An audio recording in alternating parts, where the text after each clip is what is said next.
Sampurasun para mitra, kalintang bingahna tiasa tepang deui dina acara Pani Ismanah di kanal YouTube YKB Bahasa Sunda. Satu acan urang ngabandungan panglenyepan dinten ieu, mangga urang neneda nyuhunkeun pingpinan Roh Suci. Nun ama nu linggi di sawarga, abdi sadaya nyuhunkeun pingpinan Roh Suci kangge nuyun abdi sadaya dina ngalenyepan pangandika Gusti. Berkahan abdi sadaya supados tiasa ngaregepkeun sareng ngalarapkeunana dina kahirupan sadidinten. Paneda ieu disuhunkeun di lebet asmaning Gusti Yesus Kristus. Hatur nuhun Gusti. Amin. Para mitra, lenyepaneun urang dinten ieu dicutat tina buku renungan wasiat anu dijudulan Mancercaang dina wancina.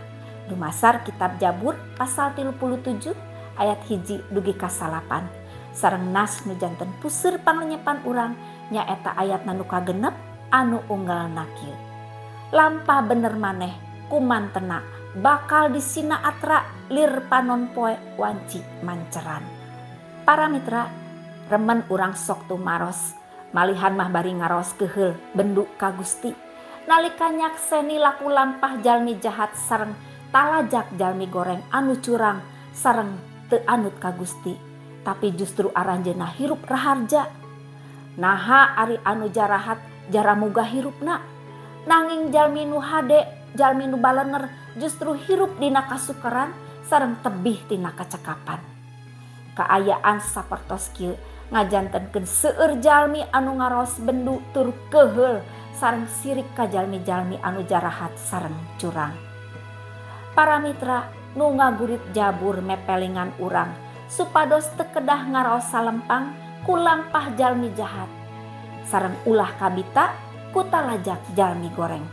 Alesanana nyaeta margi Gusti mihak ka jalmi nu bener, jalmi nu hade. Saur paripaos Gusti mah tara nanggeui ti bongkokna, salah tara pahili jeung bener.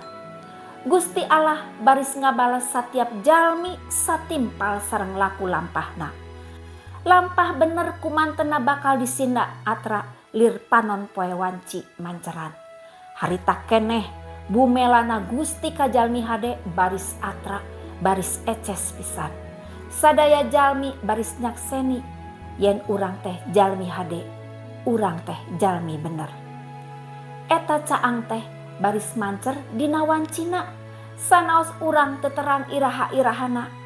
Tapi nu pasti dina wancina Gusti. Urang mah mung peryogi tetep hirup nu leres, hirup hade sareng teu kandeg ngalampahkeun bebeneran. Teu kedah ngabela diri di payuneun manusia, margi Gusti Allah kumanten anu baris ngaterakeun bebeneran urang dina waktosna. Pangna kitu, hayu urang ecageun rasa keheul, rasa bendu sareng kasirik ka batur anu ngalampahkeun kajahatan tapi aranjeunna jara muga hirupna. Urang mah baris bagja tur senang nalika Gusti nembrakeun bumela sareng kaadilanana kangge sakur urang anu teras hirup leres, hirup di nu hade di payuneun Gusti. Geura antosan wancina Gusti mancerkeun bebeneran sareng hak urang. Mangga urang neneda. Hatur nuhun Gusti kangge panglenyepan danget ieu. Patali peperih supados abdi-abdi sadaya teu kedah ngaraos salempang ku lampah jalmi jahat, teu kedah kabita ku talajak jalmi goreng. Margi Gusti kumanten baris bumela sareng ngaterakeun bebenaran abdi sadaya dina waktosna. Berkahan abdi sadaya Gusti supados tiasa ngalarapkeun panika Gusti dina kahirupan sadidinten. Ku cara hirup nu leres, hirup nu hade sareng teu kandeg ngalampahkeun bebeneran. Hatur nuhun Gusti, paneda ieu disuhunkeun di lebet asmaning Gusti Yesus Kristus. Amin. Para mitra, rupina sakitu anu kapihatur panglenyepan dinten ieu. Pamugi tiasa janten berkah kanggo urang sadayana.